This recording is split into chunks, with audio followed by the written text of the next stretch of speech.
The Notification Nation. Part 1. The Always Connected Man.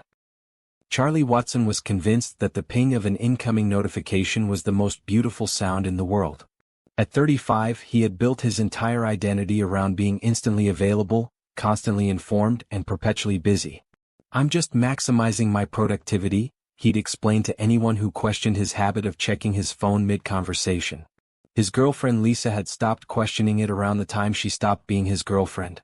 As the marketing director for TechNow, a trendy tech startup in Austin, Charlie considered his 24/7 availability a badge of honor. His apartment resembled an electronics store showroom, smart speakers in every corner, a refrigerator that tweeted its contents, and a bathroom mirror that displayed his daily calendar while he brushed his teeth. "Good morning, Charlie," his smart home system announced as he stumbled out of bed at 5:30 a.m. "You have 17 new emails, 3 calendar invites, and your screen time yesterday was 14 hours and 22 minutes. "Only 14? Charlie mumbled, reaching for his phone before his feet even touched the floor. Must have slept too much. Charlie's morning routine was a masterclass in multitasking, checking email while brushing his teeth, hosting a conference call during his shower, waterproof phone case naturally, and scrolling through industry news while his automated coffee maker prepared his precisely timed pour-over. His coworkers both admired and feared his digital omnipresence. Charlie never missed an email, always responded within minutes, and somehow managed to join every Zoom call, even one scheduled at conflicting times. "It's like he's not human," whispered Raj, a junior marketing associate, as Charlie simultaneously typed an email, participated in a virtual meeting, and ordered lunch via an app. "He's not," replied Maya, the creative director. "He's a notification with legs." Charlie would have laughed if he'd heard them, if he still remembered how to laugh at himself. Somewhere between his first smartphone and his 5th productivity app, Charlie had forgotten that humor required presence. That Tuesday started like any other, a barrage of notifications, meetings, and deadlines. Charlie was power walking through downtown Austin, simultaneously dictating an email, checking the stock market, and trying not to spill his 3rd coffee of the day. "Final reminder, your mother's birthday dinner tonight at 7 p.m., chirped his calendar app. Charlie swiped the notification away. He'd already rescheduled twice, and his mother had been understanding as always. He'd make it up to her with an expensive gift ordered via same-day delivery. Problem solved. As he crossed the street, still focused on his devices, Charlie didn't notice the approaching delivery scooter, its rider equally distracted by GPS directions. The collision wasn't severe, more embarrassing than injurious, but Charlie's precious smartphone went flying, landing with a sickening crunch under the tire of a passing car. "My phone!" Charlie cried, lunging for the shattered device with more desperation than he'd shown for anything in years. The scooter driver, a lanky college student with a mop of curly hair, removed his helmet. "Dude, are you okay?" "No, I'm not okay," Charlie snapped, cradling the broken phone. "Do you have any idea what was on this?" "Your entire existence?" the driver suggested with surprising insight. Charlie looked up, ready to unleash his fury, but something in the kid's bemused expression made him pause. "I'm Jake, by the way," the driver said, extending his hand. "Professional device destroyer and part-time philosophy major, apparently." Charlie ignored the outstretched hand. "I need to get to an Apple store immediately." "Phone's pretty dead, man," Jake observed. "Like reincarnation required dead." "Then I need to get to my office," Charlie muttered, patting his pockets for his backup phone, only to remember he'd left it charging at home. A cold sweat broke out on his forehead. When was the last time he'd been completely disconnected? Jake squinted at him. "You're having withdrawal symptoms already? That's kind of impressive." "I don't have time for this," Charlie snapped, starting to walk away. "Wait," Jake called after him. "I feel responsible. Let me give you a ride to your office." Charlie hesitated, looking at his watch. Walking would take 15 minutes. Waiting for a rideshare without his phone would be impossible. "Fine," he agreed reluctantly. As they zipped through traffic on Jake's scooter, Charlie felt strangely vulnerable without the weight of his phone in his pocket. It was as if he'd been stripped naked in public, exposed, unfiltered, and completely present in a moment he couldn't document, share, or escape from. When they arrived at the TechNow offices, Charlie mumbled a thank you and practically ran inside, desperate to reconnect to his digital lifeline. "Good luck with your existential crisis," Jake called after him cheerfully. Part 2. The Great Disconnection. Charlie burst into the office, making a beeline for his desk.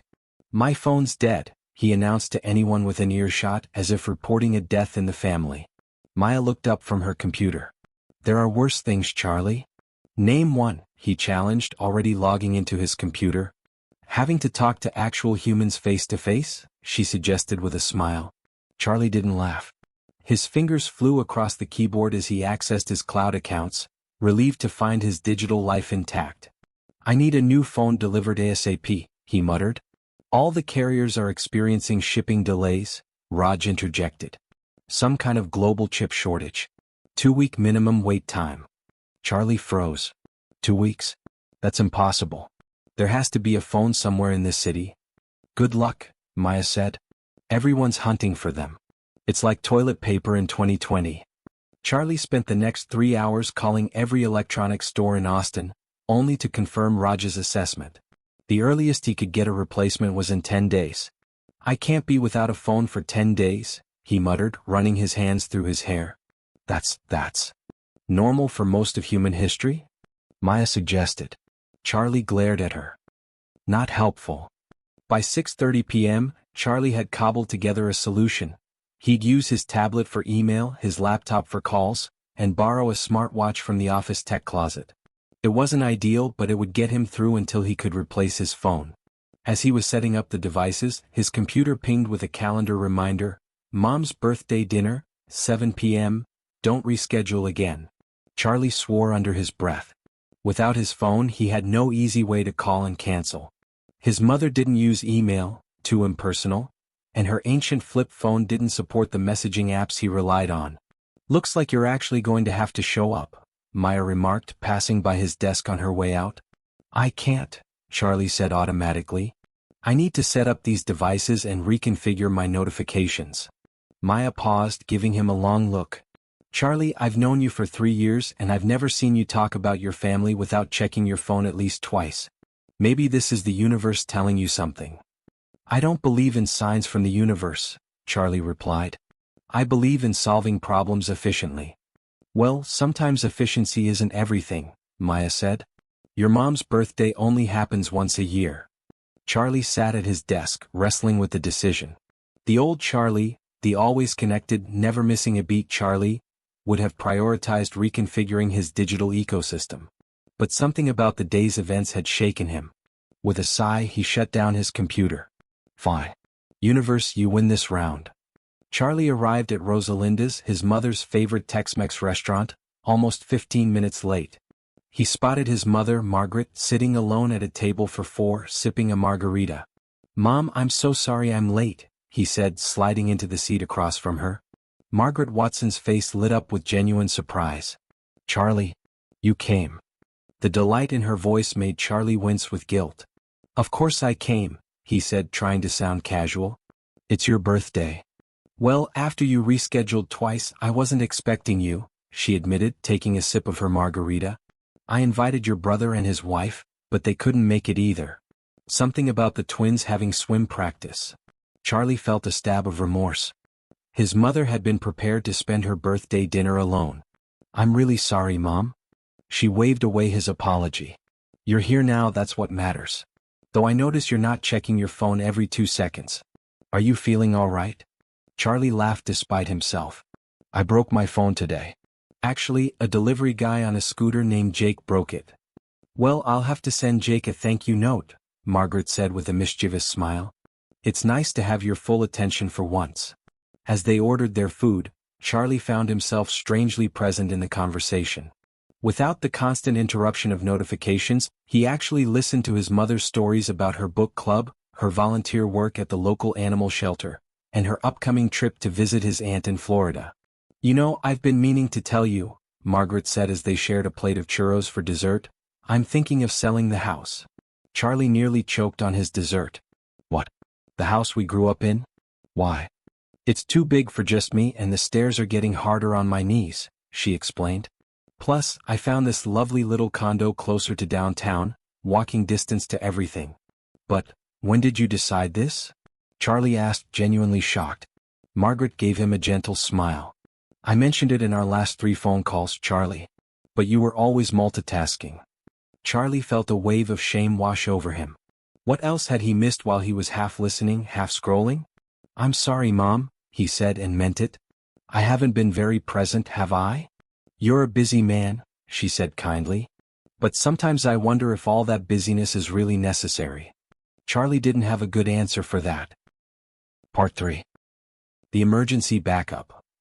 The next morning, Charlie arrived at the office with a strange sense of alertness. He'd slept better than he had in months, possibly because he hadn't checked his phone 40 times during the night. His temporary peace was shattered when he logged into his email to find 347 unread messages. Morning, Charlie, Maya said, setting a cup of coffee on his desk. How was dinner with your mom? Surprisingly nice, Charlie admitted. But now I'm drowning in emails. Welcome to the life of us mere mortals who occasionally disconnect, she laughed. As Charlie worked through his backlog, the office door burst open, and a delivery driver walked in carrying a small package. Delivery for Charlie Watson, the driver announced. Charlie hadn't ordered anything. Confused, he signed for the package and opened it to find a small, basic flip phone with a note. Emergency backup until you get a real one. It makes calls and sends texts. Nothing else. Use wisely. Jake, the guy who destroyed your digital life. There was a phone number scrawled at the bottom of the note. How did he find me? Charlie wondered aloud. Your business card was in your phone case, the delivery person explained before leaving. Charlie stared at the flip phone as if it were an artifact from an archaeological dig. Does this thing even have internet? Maya peered over his shoulder and burst out laughing. Oh my God, it's like seeing a dinosaur. No, Charlie, that's just for human-to-human communication. How am I supposed to manage with this? Charlie muttered, turning the phone over in his hands. The same way everyone did before 2007, Maya replied. By prioritizing what actually matters. Charlie reluctantly pocketed the flip phone and returned to his work. Throughout the day, he found himself reaching for his missing smartphone dozens of times. Whenever he had a random thought, whenever he wanted to check social media, whenever he had a momentary lull in activity. By mid-afternoon, Charlie was experiencing what he could only describe as withdrawal symptoms. His attention span seemed simultaneously shorter and longer. He couldn't distract himself with quick digital hits, but he also found himself able to focus more deeply on individual tasks. At 3 p.m., the flip phone rang, startling everyone in the office with its shrill, old-fashioned ringtone. What is that prehistoric sound? Raj asked, looking around. Charlie sheepishly pulled out the flip phone. Hello? Charlie? It's Mom. I'm just calling to thank you for dinner last night. It was wonderful to spend time with you. Charlie felt a smile spread across his face. It was good for me too, Mom. After they hung up, he noticed Maya watching him with an amused expression. What? He asked defensively. Nothing, she said. I just don't think I've ever seen you smile after a phone call before. Charlie was about to dismiss her comment when the office door opened again. This time it was Lisa, his ex-girlfriend. Lisa? Charlie said, genuinely surprised. What are you doing here? Lisa looked as confident and composed as ever in her lawyer's suit. Your assistant called me. Said you were having a technology crisis and thought I might be able to help. Charlie frowned in confusion. I don't have an assistant. At that moment, Jake strolled in behind Lisa, grinning broadly. He means me.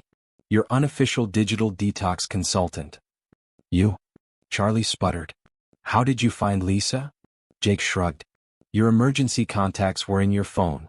I may have glanced at them before it got completely crushed. Figured your ex might enjoy seeing you in this state. Lisa crossed her arms, but her expression was more amused than angry. So you really lost your phone, huh?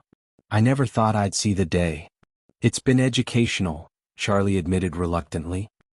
He made it to his mom's birthday dinner on time, Maya chimed in. Well, almost on time. Lisa's eyebrows shot up. Seriously? The Charlie I knew would reschedule 3 times and then send an expensive gift instead. I've done that, Charlie admitted, feeling increasingly uncomfortable with this impromptu intervention. Jake clapped his hands together. Great. Phase 1 of digital detox complete. Ready for phase 2? There are phases? Charlie asked warily. Absolutely, Jake said with enthusiasm. Phase 1 was emergency disconnection. Phase 2 is intentional reconnection, but with boundaries. I never agreed to any phases, Charlie protested. Lisa laughed. Charlie, you're getting free life coaching from a delivery guy who ran you over. I'd take it if I were you. Part 4. The Notification Negotiation. Over the next week, Charlie experienced what Jake dramatically called digital rehabilitation. The delivery guy had somehow appointed himself Charlie's personal tech life coach, showing up at random times with unsolicited advice. Your problem, Jake explained while perched on the edge of Charlie's desk one afternoon, is that you've outsourced your memory, attention, and decision-making to your devices. That's called efficiency, Charlie argued. That's called dependency, Jake countered. When your phone broke, you didn't just lose a device, you lost your sense of self. As annoying as Jake was, Charlie couldn't entirely dismiss his observations. The flip phone had forced Charlie to memorize phone numbers again, to make plans in advance, and most uncomfortably, to sit with his own thoughts during idle moments. To Charlie's surprise, Lisa had decided to stick around for this strange experiment. It's fascinating, she told him over coffee. Like watching a workaholic go through rehab. I'm not that bad, Charlie protested. Lisa raised an eyebrow. Charlie, you once checked your email during sex. That was one time, he objected. And it was an important client. It was our anniversary, she reminded him. Charlie winced. Okay, maybe I do have a problem. By the time his new smartphone finally arrived 9 days later, Charlie had developed a strange appreciation for the limitations of the flip phone. He'd had actual conversations with coworkers during lunch instead of scrolling through news feeds. He'd called his mother twice more just to chat. He'd even gone running without tracking his steps or listening to a podcast. When he unboxed the sleek new device, Charlie felt a mixture of relief and apprehension. Don't look so worried, Maya said, noticing his expression. It's just a tool, not a lifestyle. Charlie nodded, but as he powered on the phone and it immediately began buzzing with a backlog of notifications, he felt the familiar pull of digital urgency. That evening, Charlie, Lisa, Jake, and Maya gathered at a local bar to celebrate what Jake pompously called Charlie's graduation from digital detox. I propose a toast, Jake announced, raising his beer. To Charlie Watson, who survived 9 days without Instagram and lived to tell the tale. Very funny, Charlie said, but he was smiling. I have to admit, it wasn't as bad as I thought it would be. The question is, Lisa said, what happens now? Do you go back to being notification man, or have you learned something? Charlie looked down at his new phone, which he'd placed face down on the table. I've been thinking about that. I don't want to go back to how things were, but I also can't be completely disconnected in my job. Then negotiate with your notifications, Maya suggested. Set boundaries. Exactly, Jake exclaimed. Like, no phone during meals or no email after 9 p.m., or no bringing your laptop on vacation. I haven't taken a vacation in 3 years, Charlie admitted. The table fell silent. Dude, Jake finally said, that's just sad. Charlie laughed. Yeah, I'm starting to see that. As the evening wound down, Charlie found himself enjoying the simple pleasure of conversation without distractions. When his phone buzzed with a notification, he didn't immediately reach for it. Lisa noticed. That's progress, she said quietly. Charlie smiled at her. I've been thinking, would you want to have dinner sometime? Just the two of us, no phones allowed. Are you asking me on a date, Charlie Watson? She asked with a teasing smile. I believe I am, he replied. Unless that's weird because we used to date and then broke up because I was a workaholic phone addict? Lisa laughed. It's a little weird, but in a good way. I'd like that. 2 months later, Charlie stood in front of the TechNow company meeting, presenting his team's latest marketing campaign. As he concluded, he added something unexpected. Before we wrap up, I'd like to propose a new company policy, he said. Tech-free Tuesdays. The room erupted in confused murmurs. I'm not suggesting we abandon technology entirely, Charlie clarified.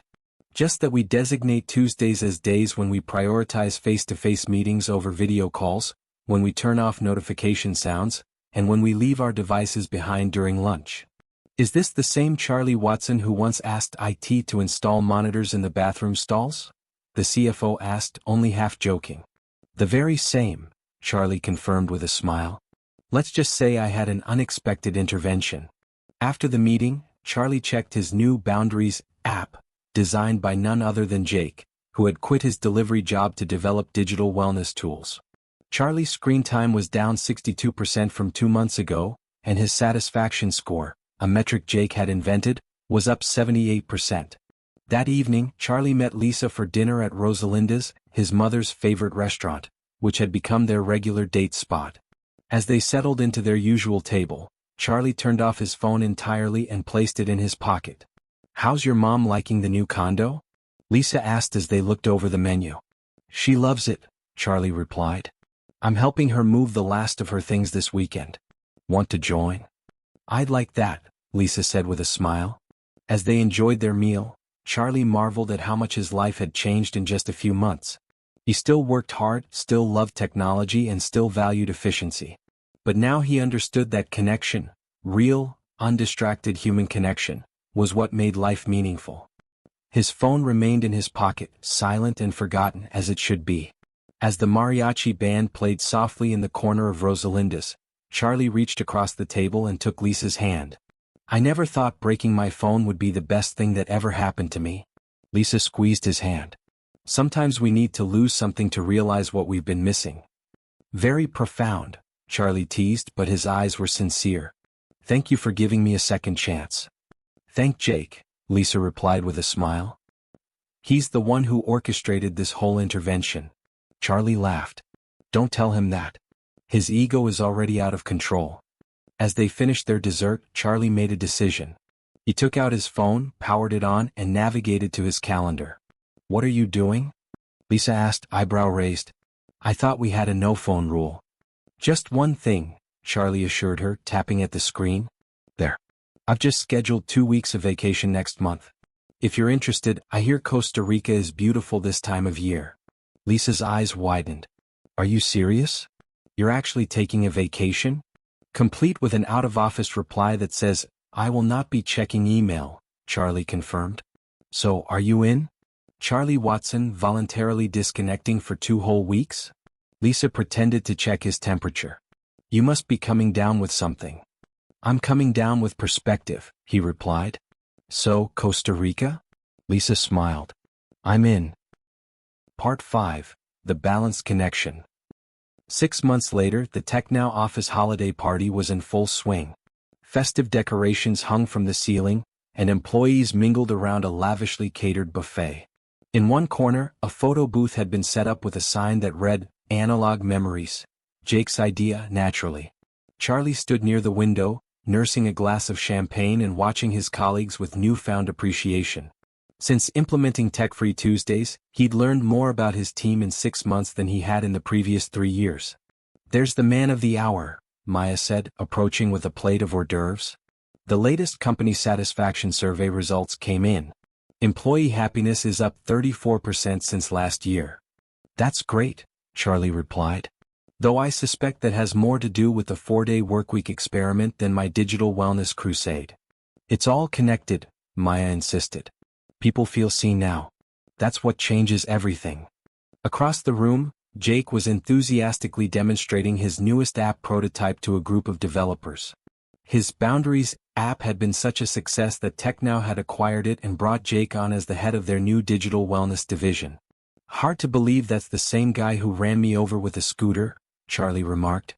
"The universe works in mysterious ways," Maya replied with a grin.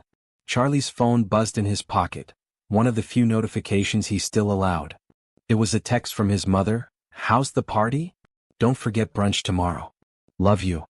Charlie smiled and sent a quick reply before slipping his phone back into his pocket. His new relationship with technology wasn't about abstinence. It was about intention. Lisa arrived fashionably late, still in her suit from court. "Sorry I'm late," she said, kissing Charlie on the cheek. The judge wouldn't stop talking. "You're just in time," Charlie assured her, handing her a glass of champagne. "The CEO is about to give his year-end speech." As if on cue, Gerald Parker, TechNow's founder and CEO, clinked a spoon against his glass to get everyone's attention. "Before I share our impressive numbers and growth projections," Gerald began, I want to acknowledge a cultural shift that has had a profound impact on our company this year. He gestured toward Charlie. Our marketing director once had the reputation of being permanently attached to his devices. Now he's leading a movement that's changing how we work. Charlie felt his cheeks flush as applause rippled through the room. When Charlie first proposed Tech-Free Tuesdays, I thought he'd lost his mind, Gerald continued with a chuckle. A tech company advocating for less technology? It seemed counterintuitive. But the results speak for themselves. Productivity is up. Creativity is flourishing. And most importantly, our people are happier. More applause followed, with Jake whistling loudly from the back. Which is why I am pleased to announce, Gerald continued, that in the new year, Charlie will be taking on a new role as our first Chief Balance Officer, overseeing initiatives that help our clients and employees find sustainable relationships with technology. The room erupted in cheers. Charlie stood frozen in surprise as colleagues patted him on the back and offered congratulations. Did you know about this? He asked Lisa. She smiled mysteriously. I may have been consulted about the legal implications of creating a new C-suite position. Later that evening, as the party wound down, Charlie, Lisa, Maya, and Jake found themselves at the same table, reminiscing about the strange sequence of events that had brought them together. You know what I still don't understand? Charlie said, looking at Jake. Why did you go to all that trouble for a complete stranger whose phone you accidentally destroyed? Jake shrugged. Honestly, I was procrastinating on my philosophy thesis about technology and human connection.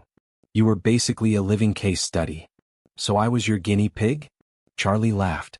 More like my muse, Jake corrected. And hey, it worked out for everyone. You got a life, I got a career, and Lisa got a boyfriend who actually makes eye contact. I'll drink to that, Lisa said, raising her glass. As they clinked glasses, Charlie's phone buzzed again. This time, it was an email notification from an address he didn't recognize with the subject line, "Thank you." Against his better judgment, it was a party after all. Charlie opened it. The email read, Dear Mr. Watson, you don't know me, but I'm an administrative assistant at Meridian Healthcare. 6 months ago, my boss implemented your Tech-Free Tuesday policy after reading about it in Business Insider. I wanted you to know that because of this change, I was fully present when my daughter scored her first soccer goal last Tuesday. In the past, I would have been checking work emails on the sidelines. Sometimes the smallest changes have the biggest impact. Thank you for starting this movement. Sincerely, Rebecca Chin. Charlie stared at his screen, a lump forming in his throat. Everything okay? Lisa asked, noticing his expression. Charlie handed her his phone. Read this. As Lisa read the email, her eyes softened. This is what it's all about, isn't it? Real human moments. Charlie nodded, taking back his phone and turning it off completely, something he now did regularly without anxiety. You know, he said, looking around at the 3 people who had changed his life, I used to think success was measured by how indispensable I made myself. How many emails I answered, how many problems I solved, how many notifications I responded to. And now? Maya prompted. Now I think success is measured by presence, Charlie replied. By being fully wherever you are, with whoever you're with. He raised his glass. To being present. To being present, they echoed. Epilogue, 1 year later. The Costa Rican sun was setting over the Pacific, painting the sky in brilliant oranges and pinks. Charlie and Lisa sat on the beach, watching the horizon in comfortable silence. It was their 3rd trip to Costa Rica in a year. What had started as a vacation had evolved into something more meaningful. During their first visit, they had stumbled upon a small village school with limited resources but eager students. Now they were helping to establish a technology education program that taught not just coding and internet skills, but also digital citizenship and balance. The solar panels for the computer lab should be installed by next month, Lisa said, scrolling through an email on her tablet. And the curriculum materials have been translated into Spanish. Charlie nodded, watching a group of local children playing soccer on the beach. No electronics in sight, just pure, joyful presence. It's ironic, isn't it? He mused. A year ago, I was so wrapped up in my digital life that I was missing the real world. Now I'm helping kids access technology while making sure they don't make the same mistakes. It's not ironic, it's perfect, Lisa corrected him. You understand both sides of the equation. Charlie's phone chimed, one of the few notification sounds he still permitted. It was a video call from Jake and Maya. House paradise? Jake asked when Charlie answered. Behind him, the TechNow office was bustling with activity. See for yourself, Charlie replied, flipping the camera to show the sunset. Ugh, I hate you both, Maya groaned good-naturedly. Meanwhile, we're drowning in preparation for the Digital Balance Summit next month. Please tell me you're still keynoting. Wouldn't miss it, Charlie assured her. The speech is already written. And the big question? Jake prompted, his expression turning serious. Have you asked her yet? Charlie glanced at Lisa, who was now walking along the shoreline just out of earshot. Not yet. Tonight, I think. Well, hurry up, Maya urged. The suspense is killing us. After ending the call, Charlie joined Lisa by the water's edge. The sky had deepened to purple, and the first stars were becoming visible. Remember when we used to think a quiet moment was a problem to be filled? Charlie asked, taking her hand. Lisa smiled. You mean when you used to think that? I always appreciated a good silence. Fair enough, Charlie laughed. I'm still learning. They walked further down the beach, away from the few other tourists and locals. When they reached a small, secluded cove, Charlie stopped. Lisa, he began, suddenly nervous. This past year has taught me so much about what really matters. About being present, about real connection. Lisa turned to face him, her expression curious as Charlie reached into his pocket and pulled out a small box. I used to think I needed constant notifications to know what was important, he continued, opening the box to reveal a simple but elegant diamond ring. But the most important things don't need reminders or alerts. They're written on your heart. Lisa's eyes widened as Charlie knelt on the sand. I don't want to miss another moment of real life, he said. Will you marry me? Tears glistened in Lisa's eyes as she nodded. Yes, she whispered. 1,000 times yes. As they embraced under the starlit sky, Charlie's phone remained in his pocket, on silent mode. There would be time to share the news, to post pictures, to field congratulatory calls. But this moment, this perfect present moment, belonged just to them. Back in Austin, Jake's phone pinged with a notification from his Boundaries app, which now had over 1 million users worldwide. It was a message from Charlie, scheduled to send automatically at this exact time. She said yes. Thanks for destroying my phone and saving my life. Some notifications are worth waiting for. Jake smiled and turned off his own phone, inspired by his friend's example. The digital world could wait. The real one was calling. The end.